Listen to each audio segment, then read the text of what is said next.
D'abord, l'ambassade de France au Kosovo et l'Alliance française pour organiser ce troisième salon des universités françaises. Le sujet que j'ai choisi de parler aujourd'hui, c'est vraiment l'ouverture du Kosovo vers la francophonie. Ensuite, sur l'ouverture, l'adhésion du Kosovo à l'OIF et l'université à l'AUF.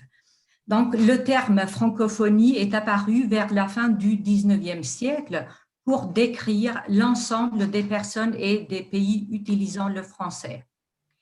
La francophonie s'organise autour de 4 grandes missions.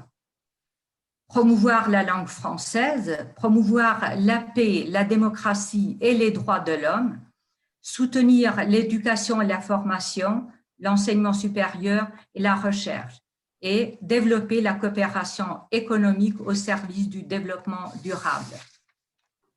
Concernant la promotion du français, en mars 2018, Emmanuel Macron dévoilait à l'Institut de France une ambitieuse stratégie destinée à redonner à la langue française sa place et son rôle dans le monde dans le respect du plurilinguisme. Lors du 17e sommet des chefs d'État et de gouvernement des pays francophones tenu à Erevan, en Arménie, en octobre 2018, le Kosovo acquiert le statut de membre associé de l'Organisation internationale de la francophonie. Le Kosovo est devenu membre associé dans le but de renforcer et d'enrichir la francophonie et le plurilinguisme à travers la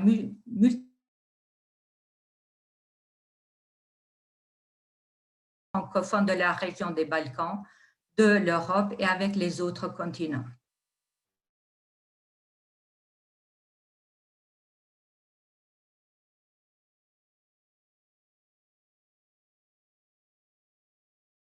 Fait partie depuis plus de 3 ans du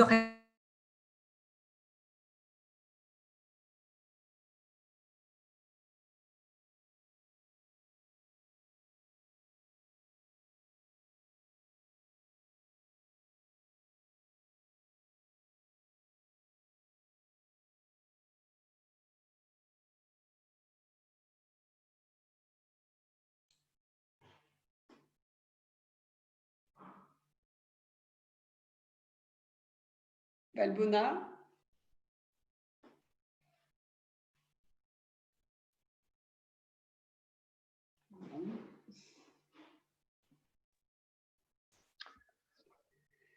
Alors, il semble qu'on ait des difficultés à être en lien avec Valbona, qui nous parlait de manière passionnante de la francophonie. Je ne sais pas si nous parviendrons à recontacter Valbona. On va parier que oui. Mais si tu en es d'accord, Cécilia, on peut peut-être ouvrir, en attendant Valbona, la possibilité à nos participants de poser éventuellement quelques questions. Voilà, nous sommes Cécilia et moi-même à votre disposition pour pouvoir y répondre, en espérant… Ah, Valbona essaie de se reconnecter. C'est vrai que la Covid nous… Ah voilà, la revoilà. Sans le son pour le moment. Valbona, nous n'avons pas de son. Oui, ça y est. Génial, merci. Il y a des problèmes. Non? Vous m'entendez, non? On vous entend, on vous voit. Vous pouvez y aller, Valbona, c'est bon.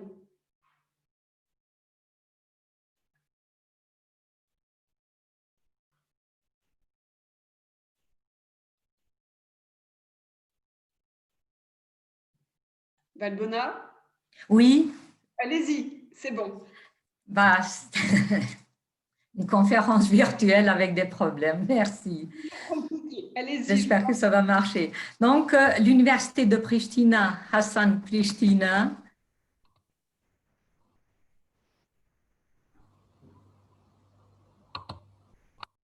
Oui, c'est bon. Fait partie depuis plus de 3 ans du réseau de l'Agence des universités francophones, le plus grand réseau de francophones au monde.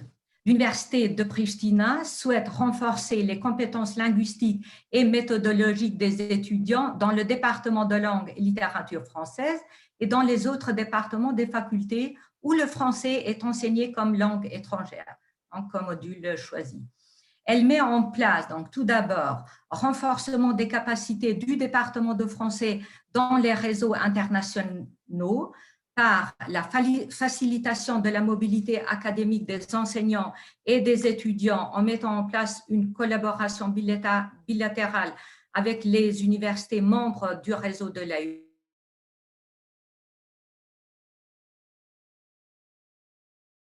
Le développement des recherches dans le département de français, la mise en place des colloques et des conférences annuelles, le renforcement de la formation professionnelle au sein du département de français. Ensuite, l'université met en place aussi le développement des échanges scientifiques en français de l'université de Pristina qui concerne la mobilisation des chercheurs francophones afin de travailler sur des projets de recherche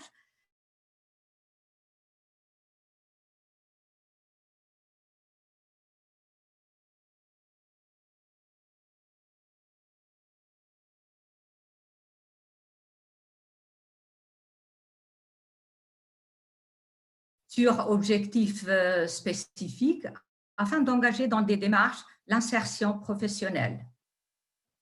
Il faut mentionner que l'étude du français est aujourd'hui assurée dans presque toutes les facultés de l'Université de Pristina. Le français représente non seulement un atout pour tout étudiant qui envisage une carrière à l'international, mais la possibilité aussi de découvrir un riche univers culturel, notamment dans les domaines des arts,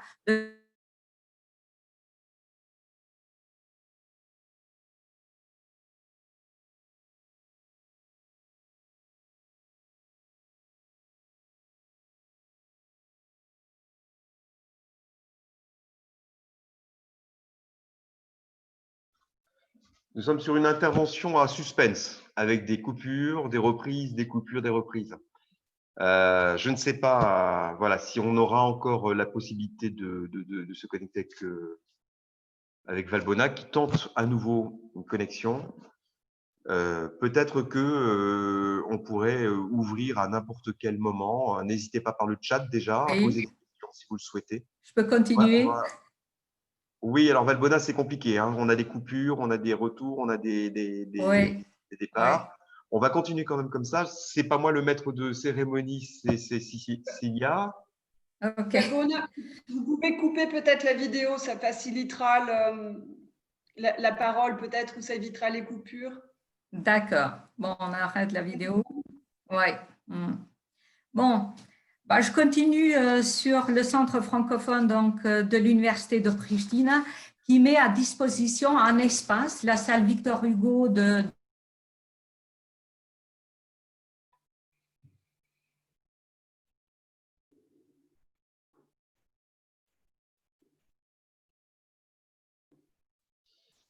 Non, Cécilia, que quand le réseau n'est pas bon, que ce soit image ou son, ça n'est pas bon. Peut-être encore une fois, je vais me répéter, si tu en es d'accord, on peut peut-être recevoir quelques questions par le chat, puisqu'il y a 12 participants en ligne. Peut-être qu'on peut commencer à poser quelques questions, que ce soit Valbona, à Cécilia, à Marronnier ou à moi-même, qui suis le conseiller culturel. Qu'en penses-tu, Cécilia? Oui, tout à fait, les questions sont ouvertes. Voilà, n'hésitez pas, chers participants, à nous envoyer quelques questions par le chat. On va essayer d'y répondre, Cécilia et moi. Désolé, c'est vraiment le problème, la technologie. Bon, voilà. Quand la Covid sera passée, on aura tous les gadgets qui fonctionneront parfaitement, mais qui ne seront plus utiles. C'est ça la technologie et la réalité du monde. Donc, avez-vous quelques questions à poser? Chers participants, n'hésitez surtout pas à utiliser le chat.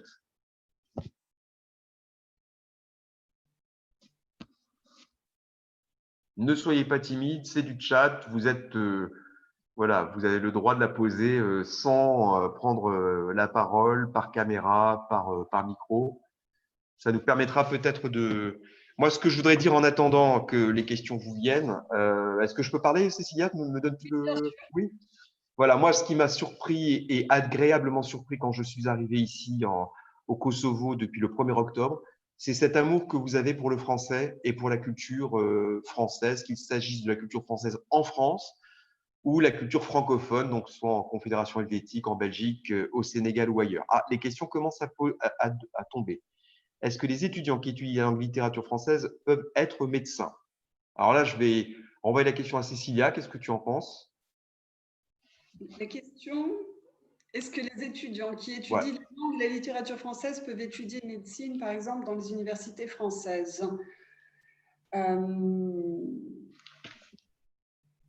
Pour étudier médecine, il faut avoir la qualification requise, donc ça dépendra à quel niveau, bien entendu.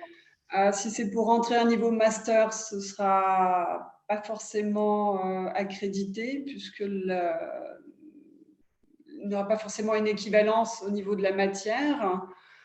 Par contre, si le niveau de langue est requis pour étudier médecine en français, je précise dans ce cas-là en langue française, en débutant ses études de médecine, possible.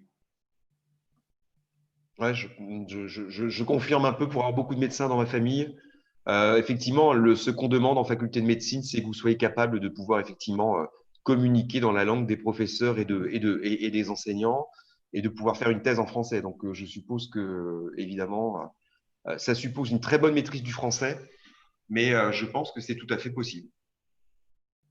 Mais comme le disait Cécilie, avec un préalable qui est une capacité d'entrée de jeu à suivre des cours de médecine en français.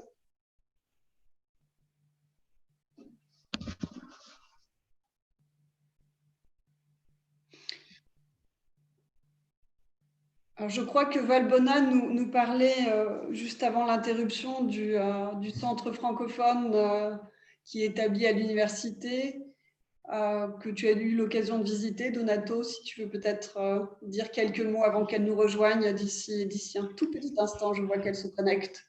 Très bien. Bon, écoutez, en fait, on suit de très près d'abord l'évolution, je dirais, du département de français. Normalement, 2021, on va pouvoir vous proposer de quoi décorer tout le grand couloir du département de français, peut-être aussi poser un écran avec des images de la France. Moi, j'étais conseiller en Bosnie-Herzégovine il y a quelques années et je crois au pouvoir de l'image, au pouvoir du désir, au pouvoir du rêve. Donc, ce qu'il nous faut, c'est effectivement consolider un petit peu le centre, le couloir qui mène au centre culturel, au centre francophone que va reprendre donc Valbona, puisqu'elle est à nouveau parmi nous. Je ne sais pas si elle nous entend. Par contre, l'image est en fixe. Mais la politique, on va dire, de la promotion du français passe par évidemment un appui, je dirais même une complicité avec les centres francophones. Donc celui du département de lettres est évidemment très important pour nous. Et puis à titre personnel, je travaille aussi avec des étudiants du département de lettres sur du théâtre, puisque je suis sociologue et historien de formation, mais j'ai été comédien professionnel pendant des années. Et ces cours de théâtre sont un véritable plaisir, un vrai bonheur. Je pense qu'il y a quelques étudiants d'ailleurs comédiens dans la liste des participants. J'ai vu passer Mianet, je pense qu'il y en a d'autres. Je pense que aussi le travail par le théâtre est une manière de garder un lien avec le département de lettres. Valbona, est-ce que ça remarche pour vous? Avec le téléphone portable, sinon l'Internet, il y a toujours… Je m'excuse, mais… Bon, c'est la vie, comme on dit en France. Oui, les conditions de travail à la maison, ça… Bon, je peux reprendre alors. Allez-y, vous en étiez justement au centre francophone établi à l'université de Pristina.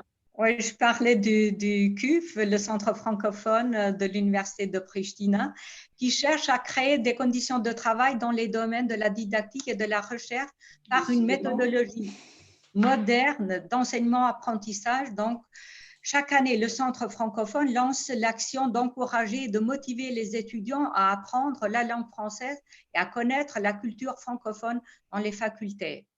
Le Centre francophone de l'Université de Pristina développe également un très grand nombre d'activités qui ont pour but l'affirmation et la diffusion de la langue française et de la culture francophone au Kosovo. En réalité, c'est à travers le français que les étudiants aussi pourraient avoir des outils à accéder formation en ligne, établir des rapports avec plusieurs universités françaises et francophones dans le but de faire des études. Aujourd'hui, le français au Kosovo reste la troisième langue choisie dans l'enseignement des langues étrangères après l'anglais et l'allemand. L'aspect de l'ouverture du Kosovo vers la francophonie exprime la volonté du pays de travailler à une relance importante du français au Kosovo pour une bonne coopération culturelle, scientifique, technique, économique avec les pays de la francophonie.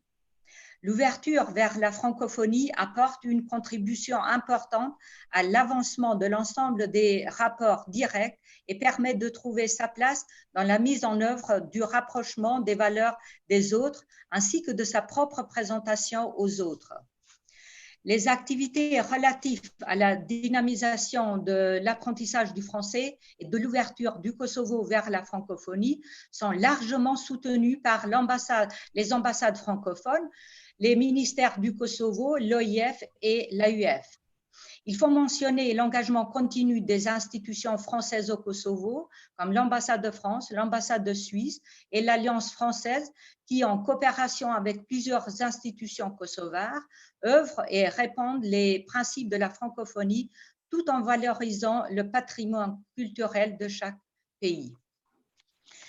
L'attachement au français pourrait être considéré au Kosovo comme une porte ouverte vers les peuples francophones. On peut conclure et dire que la langue française assure actuellement au Kosovo une mission cruciale. Elle possède une compétence linguistique qui représente un des facteurs importants pour accéder à l'espace francophone multiculturel et ressentir sa riche diversité à travers la communication. Merci et je m'excuse donc de ces coupures du réseau Internet. Valbona, merci encore pour cette présentation sur la francophonie, en français bien sûr. Est-ce qu'il y a d'autres questions peut-être parmi les participants ?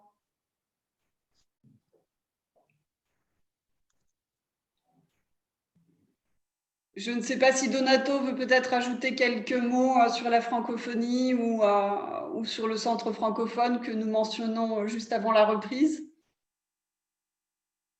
Le son est coupé, Donato. Pardon, j'avais coupé le son. Excuse-moi, Cécilia. Voilà, donc je voudrais d'abord féliciter Valbona pour sa passion du français et je dirais presque son militantisme. Le centre culturel francophone du département de Lettres est vraiment un très beau centre. Moi, j'ai plaisir à y donner des cours de théâtre. Alors, j'ai eu la Covid, moi également, donc j'étais bloqué pendant un petit moment, mais vendredi, je reprends les cours et je trouve que ce centre est une très, très belle réussite. Donc, nous, ce qu'on va essayer de faire, on en a parlé avec Valbona quand on s'est vu la première fois, c'est d'amener des affiches proposées par les centres régionaux du tourisme de France. On y travaille actuellement de Bruxelles pour que nous puissions obtenir un maximum d'affiches qui présentent la France, les régions françaises, et pas que la Tour Eiffel, même si on adore tous la Tour Eiffel, et également un écran qui pourrait, dans le projet Alliance française hors les murs, permettre d'avoir en permanence des images de la France. Donc, franchement, merci beaucoup Valbona, parce que je pense que c'est avec des gens comme vous qu'on maintient un lien très fort, presque amoureux, si j'ose dire, avec la France. Donc, il faut que cette histoire d'amour continue et c'est avec des gens comme vous qu'on peut la continuer. Merci beaucoup. Merci à vous. Merci Valbona. Merci bien. Merci à vous.